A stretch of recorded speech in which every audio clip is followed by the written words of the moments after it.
মহিষাদল বইমেলা সমিতির উদ্যোগে মহিষাদল রাজবাড়ির ছোলাবাড়ি প্রাঙ্গণে নবম মহিষাদল বইমেলার শুভ উদ্বোধন ঘটে।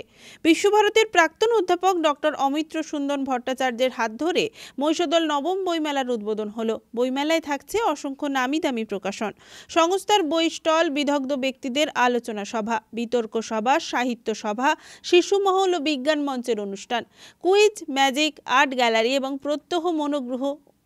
প্রত্যহ মনোগ্রাহী সাংস্কৃতিক অনুষ্ঠান। 15 জানুয়ারি 2025 থেকে এই মেলা চলবে আগামী 20 জানুয়ারি পর্যন্ত।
রঞ্জন মাইতির রিপোর্ট, খবর BCBS।